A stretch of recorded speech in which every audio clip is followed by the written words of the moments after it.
절까지 말씀입니다. 우리 한 절씩 함께 교도하도록 하겠습니다. 너희를 박해하는 자를 축복하라. 축복하고 저주하지 말라.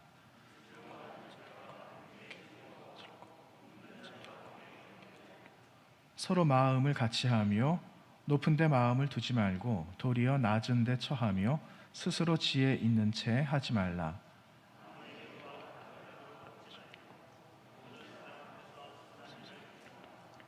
할 수 있거든 너희로서는 모든 사람과 더불어 화목하라.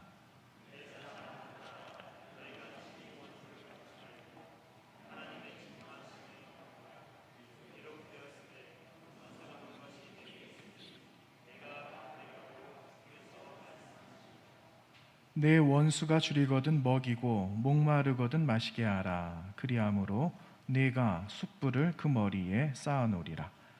악에게 지지 말고 선으로 악을 이기라. 아멘. 오늘은 바로 말씀을 전합니다. 갑작스럽게 이제 비대면으로 좀 나누어서 일부는 또 이렇게 오셔가지고 우리 예배하고 계시는데, 어디에 있든지 하나님의 은혜를 늘 사모하시고 그 하나님의 은혜가 교회와 우리 성도들에게 삶 속에 충만하기를 여러분들 간절히 바라시고 소원하시기를 바랍니다. 좀 전 우리 장로님 기도하시는데 제 마음속에 하나님이 주신 마음이 하나 있었습니다. 그것은 하나님 은혜가 정말 필요하구나. 하나님의 은혜가 없이는 아무것도 할 수가 없겠다. 특히 어려워 있는 이 온 세계, 이제 이번 주 안에는 또 일본에서는 올림픽이 시작이 되는데 참 어렵습니다. 그런데 우리가 그것뿐만이겠습니까? 한 사람 한 사람을 보면은 참 우리는 힘들고 어려운 세상을 살아가기 때문에 우리는 그 하나님의 은혜를 늘 힘입으면서 살아가야 된다는 거죠. 여러분, 하나님의 은혜를 날마다 간구하시고 언제나 하나님의 은혜는 우리 가운데 임하고 계시지만 나에게 주시는 하나님의 선물이다 라는 것을 늘 기억하시면서 은혜를 사모하시기를 늘 갈망하시고 그 은혜로 매일의 삶을 믿음으로 살아가시는 저와 여러분이 되시기를 간절히 원합니다.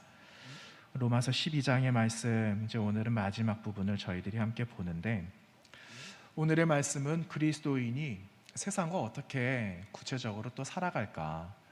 이미 우리는 구원받은 이후에 세상에서 살아가고 있는 하나님의 백성들인데, 이제는 세상과 구체적으로 어떻게 어떤 행위를 어떠한 마음을 가지고 살아가야 될 건가에 관한 말씀에 관해서 오늘 많이 나오지만 그 중에 한 가지 말씀 여러분들과 함께 나누기를 원합니다.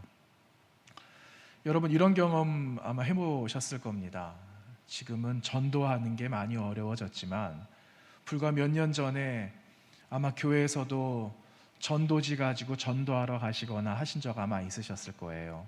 그럼 전도지나 혹은 전도용품이나 이렇게 개인 할당량을 가지고 가게에 이렇게 들어가거나 아니면 누구에게 노상에서 이렇게 전도를 할 때 어떤 분들은 그 전도지나 이런 것들을 잘 받으시는 분들도 계시고, 어느 교회 다녀요? 라고 말씀하시는 분들도 계시고, 또 어떤 분들은 한번 믿어보겠습니다 하는 분들도 계시지만, 또 어떤 분들은 눈살을 찌푸리는 분들도 아마 계셨을 거예요. 이런 경험들 많이 해보셨죠?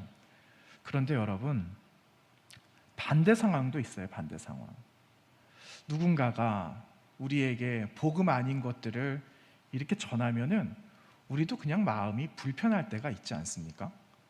지금은 그런 풍경이 잘 보이지는 않는데 저 어렸을 때 이런 거 많이 보았습니다. 식당에 갔는데 이제 그 시주하러 오시는 분들 있잖아요. 탁발 승려들, 이런 분들이 찾아오시는 경우들이 있거든요. 근데 공교롭게 그 식당이 교회를 다니는 어느 집사님 가게다 이러면은 그분들이 보통 어떻게 말씀하시느냐면은 우리 교회 다닙니다 이렇게 해서 그냥 가시게 하는 일들도 종종 본 것 같아요. 지금은 볼 수 없는 그런 풍경이죠. 좀 많이 드물게 되었죠. 그런데 이렇든 저렇든 우리가 전도지를 나누어 드리면서 때로는 싫은 소리를 듣든 혹은 그 반대 상황처럼 조금 전 말씀드린 그런 상황이 되든 어쨌든 종교가 다르다라는 것밖에는 없는데 그 풍경을 보면은 그냥 마음 한켠이 씁쓸할 때가 있어요. 그냥 마음이 좀 불편할 때가 있다라는 거죠. 어떤 성도가 예배가 딱 마쳤는데 나오면서 목사님께 이런 질문을 했답니다. 이야기입니다. 아니 목사님, 우리 교회에 어떤 분은 그렇게 교회에 계시는 주님이 아니라 세상 좋아하시는 주님을 그렇게 매일매일 영접하면서 살아가는지 몰라요. 무슨 말씀이신지 아시겠습니까? 술을 너무 좋아하는 거예요. 그러면서 이 술에 일주일 동안 절여서 살아가고 있는데, 아니 목사님, 이런 분들은 어떻게 해야 됩니까?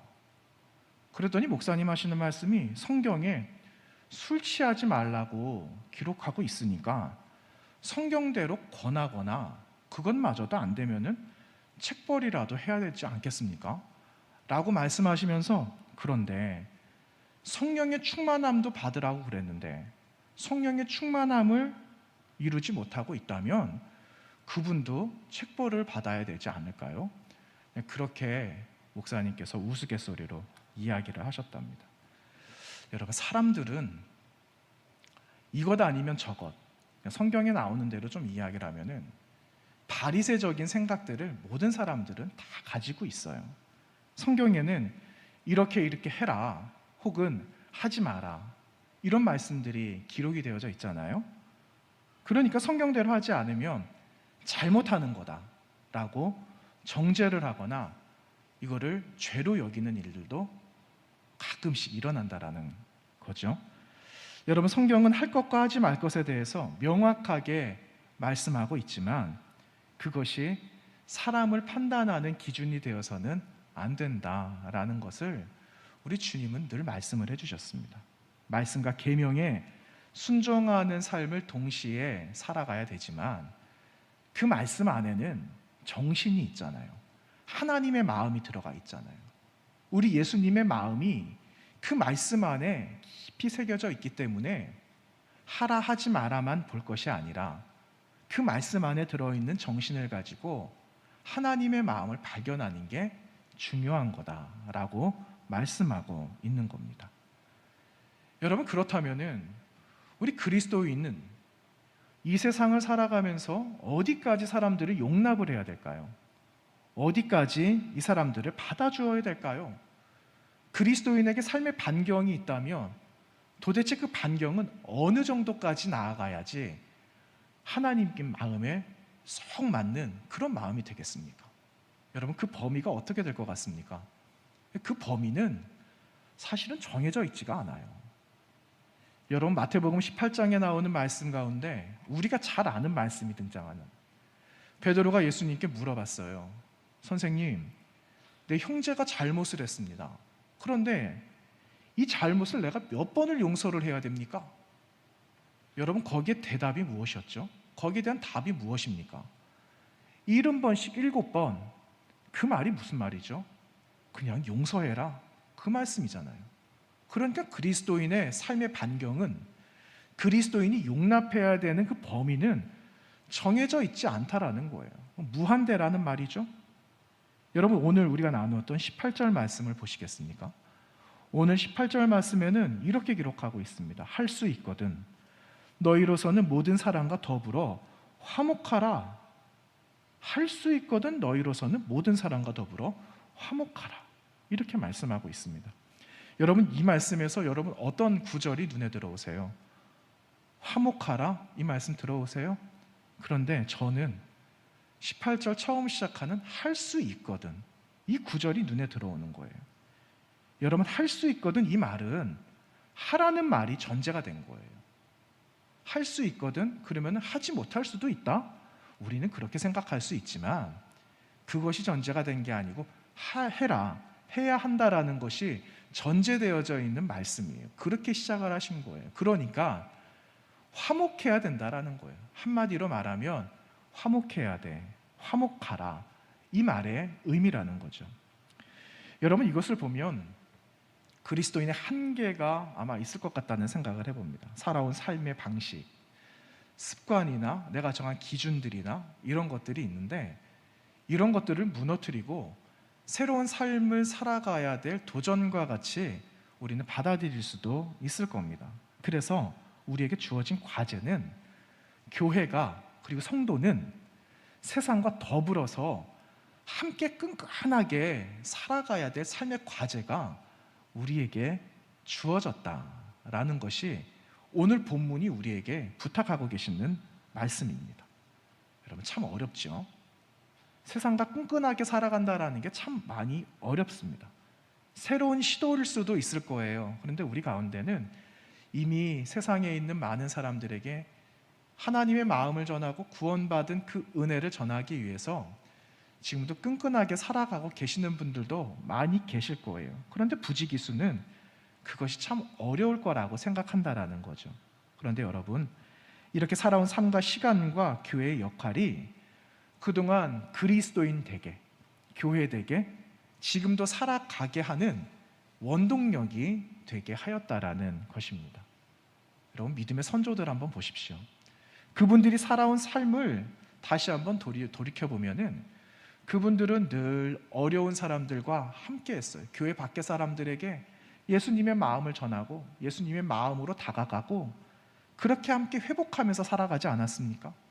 이렇게 살아오셨던 믿음의 선조들이 계셨기 때문에 여러분, 지금도 우리는 세상과 화목할 수밖에 없고 그 화목함을 통해서 그리스도의 능력을 우리는 나타내면서 살아가야 하는 겁니다. 여러분, 그러면 우리 교회와 성도는 어떻게 세상과 살아갈 수가 있겠습니까? 어떻게 우리는 세상과 함께 살아갈까요? 여러분, 뭐니 해도 우리 주님의 사랑이 전제되지 않고는 살아갈 수 없다라는 겁니다. 여러분, 우리 주님의 사랑, 예수 그리스도의 사랑이 전제돼야 되는데, 여러분, 그 사랑을 가지고 살아가는 그것이 그리스도인 되게 하는 거예요. 그리스도인으로서 온전함을 이루어가게 하는 근간이 되는 것이 바로 주님께서 우리에게 보여주신 사랑을 실천하면서 살아가는 것이다 라고 성경은 우리에게 말씀하고 계십니다. 왜냐? 내 아버지도 그러하셨기 때문에. 예수님의 아버지셨던 하나님도 그 사랑을 아들을 통해서 인류를 위해 보여주셨기 때문에 우리 또한 아버지가 하신 대로, 예수님께서 하신 대로 우리도 해야 된다. 이것이 그리스도의 온전함을 이루어 나가고, 그러기 위해서는 그리스도 예수의 사랑 가운데 거하고 행해야 된다라는 것을 우리에게 성경은 말씀해 주시고 있는 거죠. 여러분, 이렇게 함께 살아가는 세상 속에서 그 마음이 받아들여지는 거예요. 그리고 그 마음이 서로가 이해가 되면은 당신들의 삶이나 우리의 삶이나 이 삶이 일치를 이루게 되는 거죠. 그 안에서 일치를 이루고 이해관계가 형성이 되고 잘 표현되는 삶을 우리는 유기적으로 살아갈 수가 있는 겁니다. 그래서 여러분, 그리스도인은 언제도 말씀드렸지만 교회 안에서만 그리스도인이 아니라 실제 그리스도인은 교회 밖에서 내가 어떻게 살아가는가를 보여주고 그 능력대로 살아내는 그 사람이 그리스도인이다 라는 사실을 우리는 기억해야 되는 거죠. 그 삶을 살아가야 되는 겁니다. 신앙 공동체 안에서 은혜를 누립니다. 그리고 이 공동체 안에서 얻은 능력이 있어요. 하나님께서 주신 은사들이 있어요. 그런데 이 은사들, 능력들, 서로 이해된 것들을 가지고 서로 섬기잖아요. 그런데 이 섬기는 것을 그대로 세상과 함께 나누는 거예요. 그대로 세상과 함께 나누고 또 우리에게 주어진 의무와 책임 있는 삶을 살아갈 때 여러분, 교회인, 성도는 세상과 함께 그 능력을 확인하면서 살아가게 된다라는 것입니다. 여러분, 이런 삶을 저와 여러분이, 우리 교회가, 이 땅에 있는 수많은 교회가 그 능력으로 든든하게 세워지시기를 간절히 원합니다. 여러분, 오늘 우리가 나누었던 본문 20절 말씀을 한번 보십시오. 본문 20절 말씀에 이렇게 기록합니다. 내 원수가 줄이거든 먹이고 목마르거든 마시게 하라. 그리함으로 내가 숯불을 그 머리에 쌓아놓으리라 말씀하고 있죠. 적대적인 모든 감정들을 내려놔라 이 말이에요. 화해를 이루는 것이 우선이다라는 거죠. 여러분, 우리는 죄인이었잖아요. 그런데 예수님께서 우리를 위해서 죽으시고 하나님의 사랑을 그 십자가에서 확증해 주셨다라고 로마서 5장 8절 말씀 기록하고 있지 않아요? 이와 같은 거예요.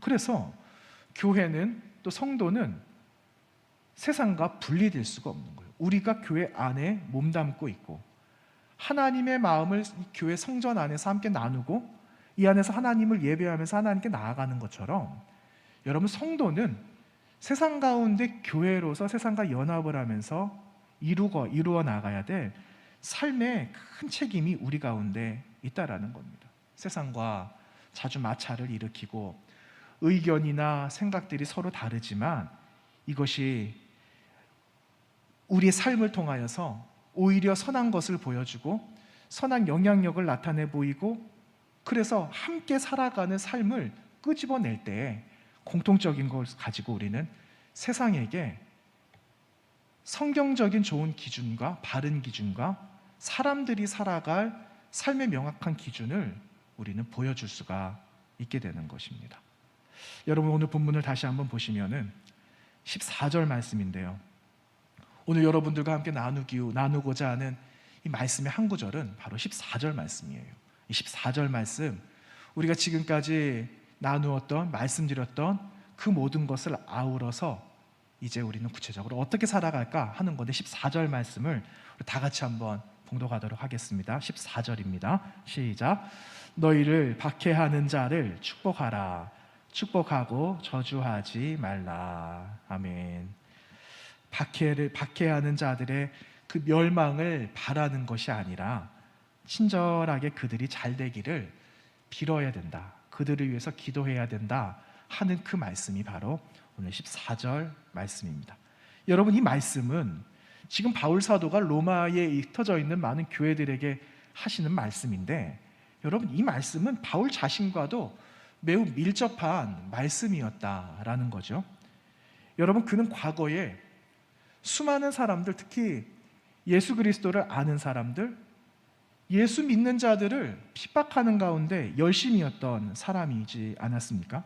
그런데 그가 지금은 핍박을 받는 입장이 되었어요. 핍박하는 것이 이제 멈춰지고 새로운 사람이 됨으로 핍박을 받는 입장이 되었고, 자신을 핍박하는 자들을 위해서 이제 기도하고 축복하는 사람이 되었다라는 것을 우리는 잘 알고 있습니다.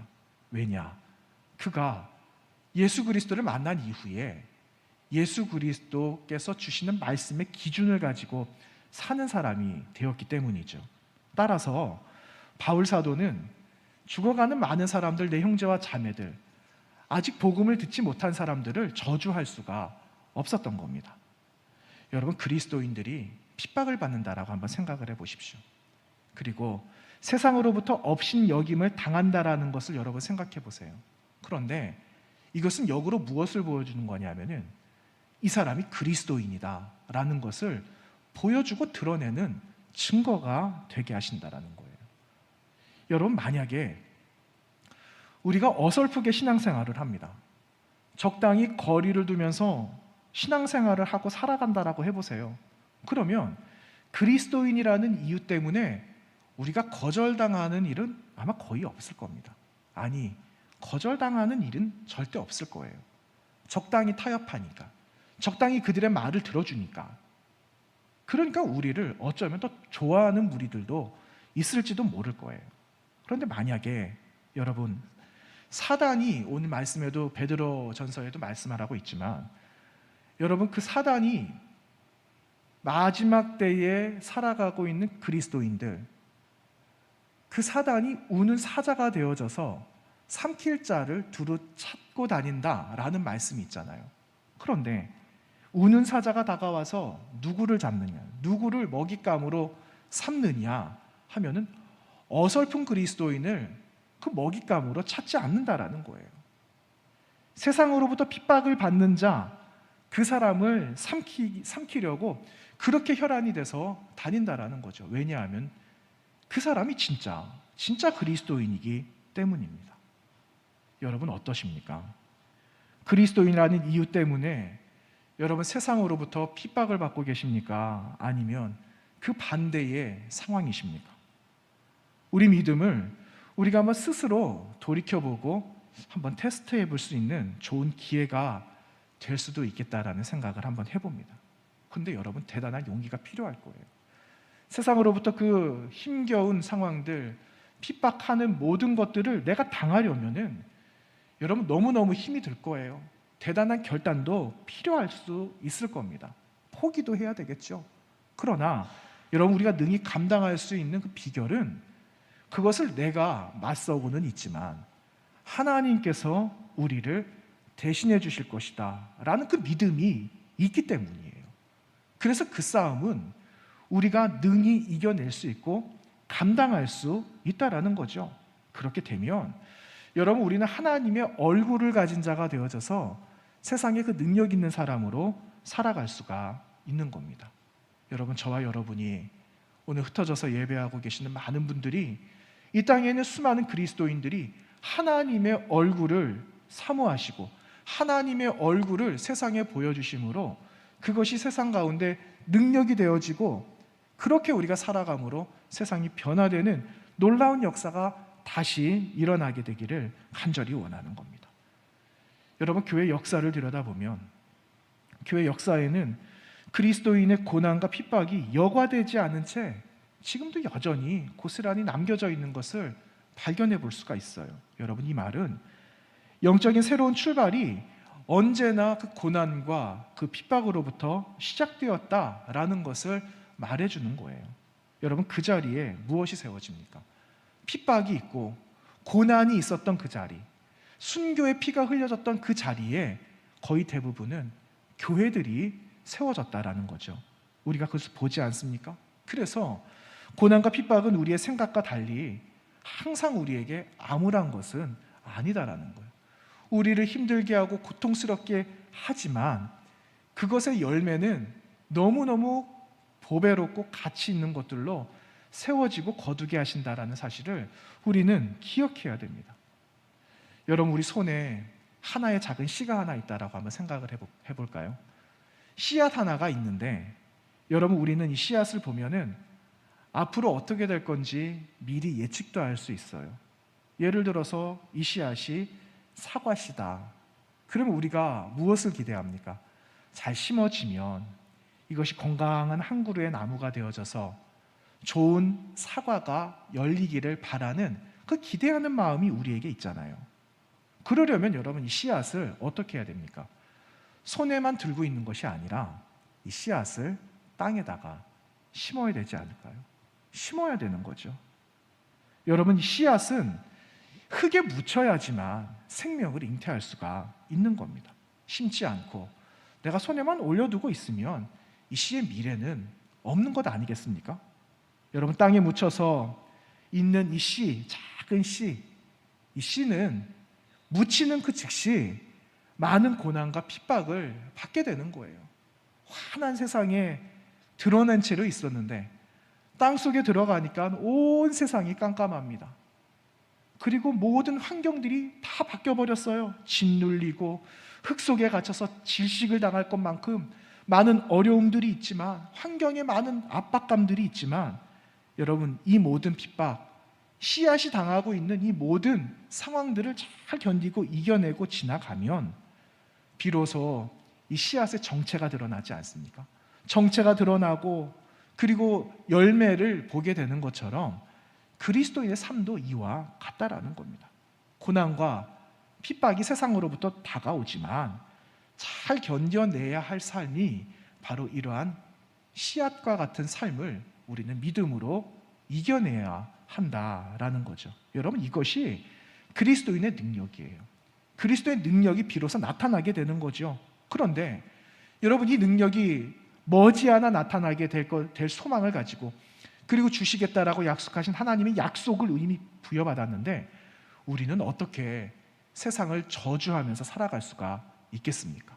그렇게 할 수 없다라는 거죠. 그래서 오늘 말씀은 세상을 축복해야 된다. 세상과 더불어 살아가야 된다라는 것을 우리에게 말씀하고 있는 겁니다.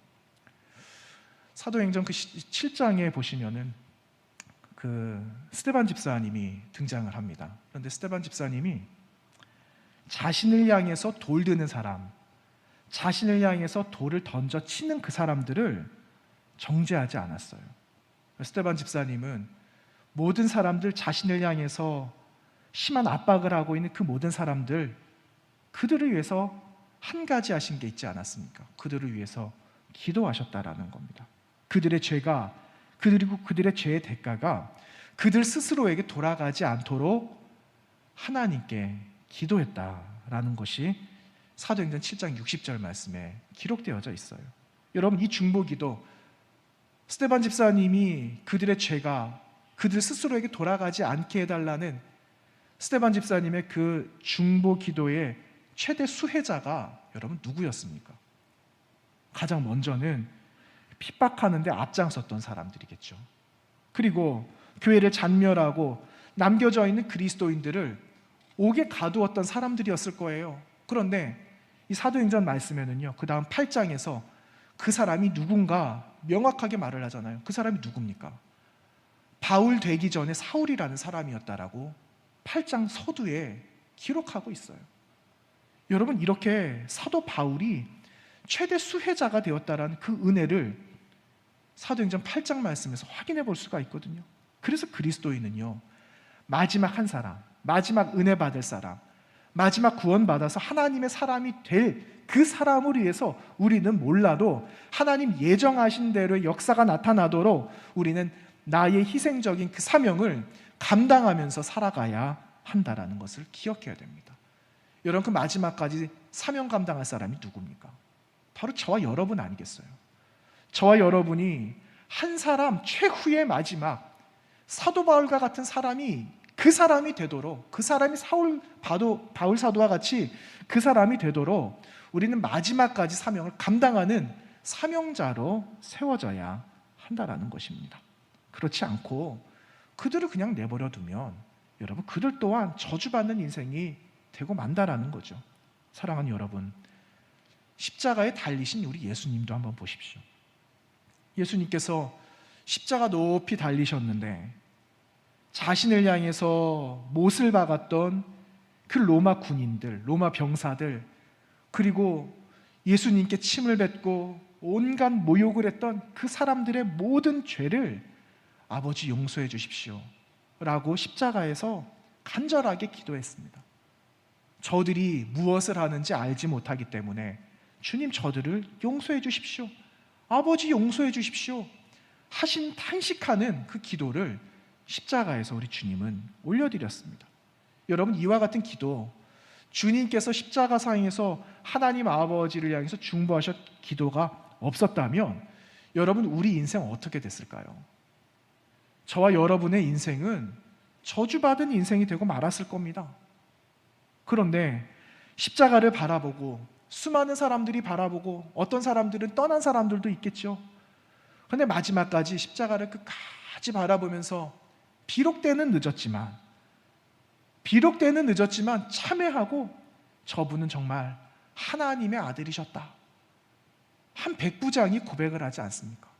그 백부장이 그 고백을 함으로 그는 삶의 새로운 전환을 맞이하는 새로운 인생을 사는 사람이 되었다라는 거예요. 여러분, 그뿐이겠습니까? 저와 여러분도 현장에 있었던 백부장과 있지는 않았지만, 그와는 다르지만 예수 그리스도께서 우리를 위해서 중보하신 그 기도 때문에 우리도 역시 백부장과 같은 은혜를 얻게 되었다라는 사실을 우리는 잊어서는 안 된다라는 거예요. 그래서 여러분, 우리는 내가 받은 은혜가 있어요. 내가 누리고 있는 은혜가 있습니다. 그래서 그 은혜를 누구와 나누는가? 세상과 나누는 거죠. 세상과. 여러분, 오늘 아침에 11시 반이 됐는데 구청에서 오셨는지 동사무에서 오셨는지 예배 점검을 하러 오셨어요. 저는 참 마음이 불편했습니다. 오늘 가정에서 예배 드리고 계시거든요. 여기에는 지금 직분자들만 오세요. 제가 넌지시 말씀드려서 우리 직분자들만 일부 조금 오셨어요. 그냥 빈 채로 예배할 수는 없으니까.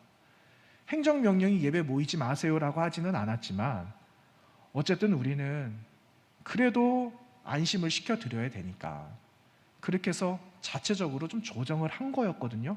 그런데 여러분 나중에 또 말씀드리겠지만 다음 주는 그냥 다 모이는 겁니다. 이번 주만 그렇게 하는 거예요.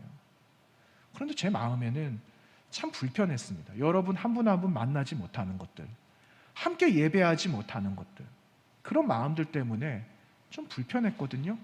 그런데 여러분, 비록 그렇다라고 할지라도 세상에 예수 그리스도를 믿지 않고 모르는 자들도 어떤 분들이라고요?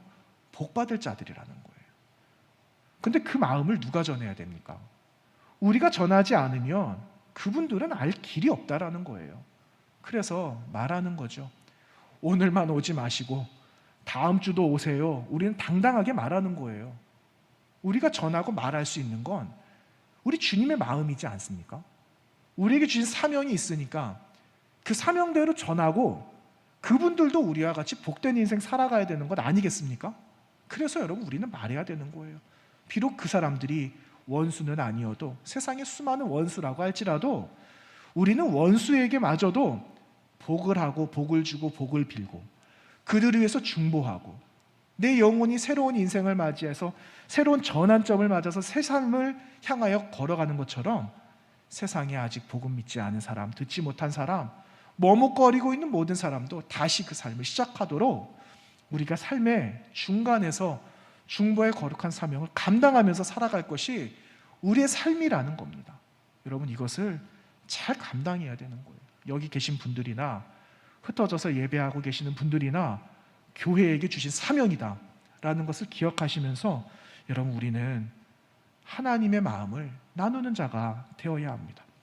창세기 12장에 하나님께서 아브라함을 택하셔서 하신 말씀 가운데 너는 복이 될 거다 이 말씀하셨거든요. 너는 복이야 이거예요. 너 자체가 복이야. 너하고 관련된 사람은 다 복받아. 이런 말씀과도 같은 거예요. 너를 통해서 모든 족속이 복을 얻게 될 것이다 이 말씀을 하셨어요. 내가 남을 위해서 복을 빌어요. 우리가 중보하면서 축복할 때 있잖아요. 그런데 여러분 그 복이 응답이 돼요. 그 사람에게 응답이 돼요. 그러면은 내가 어떤 사람이라고요? 나는 복된 사람이라는 거예요. 그런데 만약에 내가 이 누군가에게 복을 빌어줬는데 축복을 했는데 이것이 그 사람에게 합당하지 않으면 그 복이 누구에게로 옵니까? 나에게 오는 거예요. 그러면은 여러분 그 복을 받는 수혜의 은혜가 나에게 있잖아요. 내가 복된 사람이 되는 거예요. 여러분 우리는 내가 복된 사람이다. 하나님께서 나에게 복을 주셨다. 아브라함과 같은 그런 은혜를 주셨다.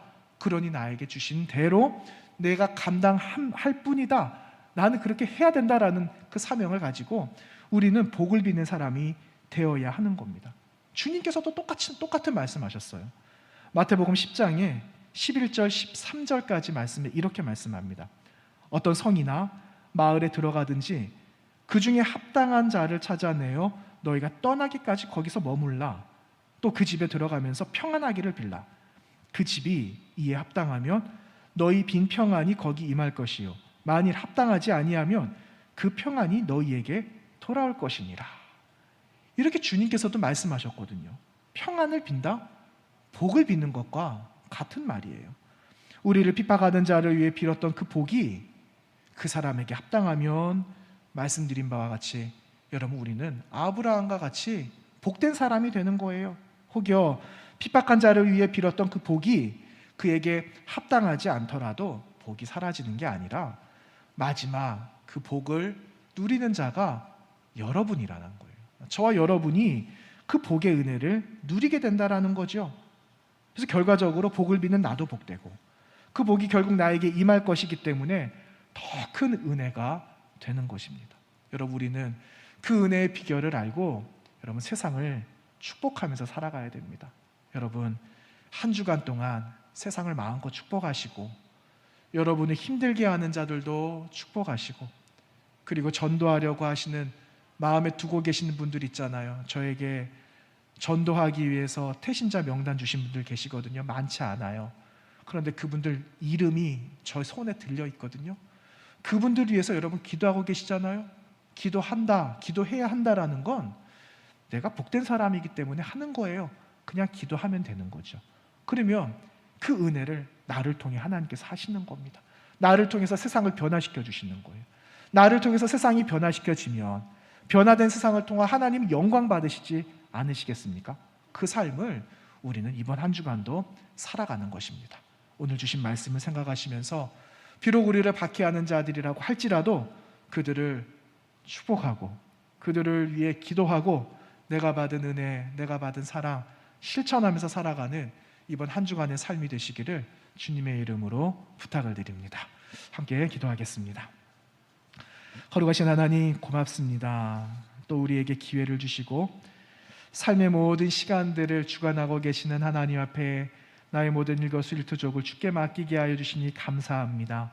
값없이 우리에게 주신 귀한 사랑, 그 은혜 하나님 잊지 않고 나도 주님처럼 닮아 살아가는 삶이 되도록 인도해 주시고 주님께서 나의 죄를 용서해 주시고 복된 복스러운 사람이 되게 해주셨던 것처럼 우리 성복교회 믿음의 공동체, 우리 교회에 흩어져 있는 많은 그리스도인들이 하나님의 복의 근원이 되는 삶을 살아가게 하여 주시옵소서.